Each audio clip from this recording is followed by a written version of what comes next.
इस डिवाइस के बारे में जानते हैं आप? बिल्कुल जानते होंगे। बड़ा खतरनाक भी है और बड़ा अच्छा भी है। अगर सही से उपयोग किया जाए तो यही डिवाइस अच्छा है। अगर इसका थोड़ा सा भी गलत उपयोग किया गया तो यह डिवाइस हमारा पूरा का पूरा कैरियर खा जाता है।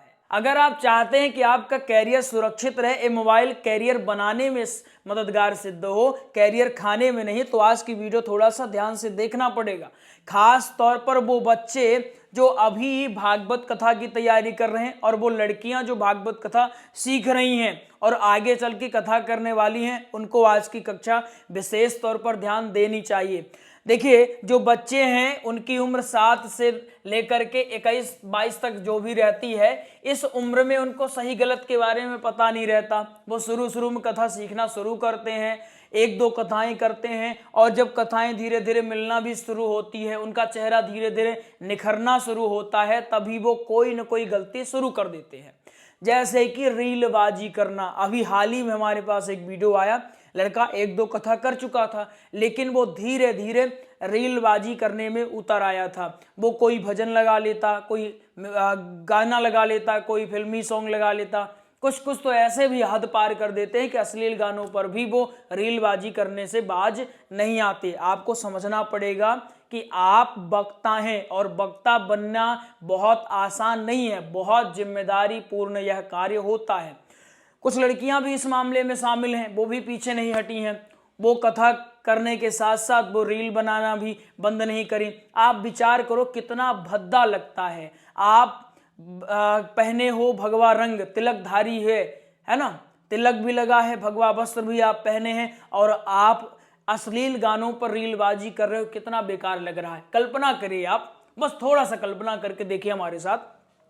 अगर कोई सेना में है, कोई व्यक्ति है ना, ये कोई सेना में है, इसका प्रमुख कार्य क्या है कि ये बॉर्डर की रक्षा करे, देश की रक्षा करे। या देश की रक्षा को छोड़ करके अगर रीलबाजी करने लगे तो क्या होगा? जो रील बना रहे हैं, अपना कमाई धमाई कर रहे हैं, पेट पाल रहे हैं, वो उनका काम है, करने दीजिए।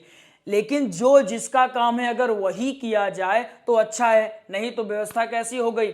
डगमगा जाएगी। पुलिस वाला रीलबाजी करने लगे या धार्मिक प्रवचन देने लगे तो फिर मामला गड़बड़ हो जाएगा। कोई धार्मिक व्यक्ति है, ये क्या करने लगे? नेतागिरी करने लगे या फिर टिकटॉकर बनने का प्रयास करने लगे, रीलबाजी करने लगे तो फिर मामला गड़बड़ हो जाएगा। इसलिए जो जिसका काम है तो वही करें तो बेहतर है। आपको अभी समझ में नहीं आएगा, आगे चल के जब यही चीज़ें वायरल होंगी, आप जब कहीं कथा करोगे तो यही चीज़ें आपको बहुत ज़्यादा नुकसान पहुंचाने वाली हैं। छवि बनाना बिगाड़ना अपने हाथ में है। अब आपको समझना पड़ेगा कि ये चीज़ें आपको बिल्कुल नहीं करनी है, आज से ही छोड़ देनी है। अगर आप रीलबाजी के चक्कर में पड़े हैं, मोबाइल लेकर के आप चाहे भले ही लिपसिंग ही करो, लेकिन वो बिल्कुल ही गलत है।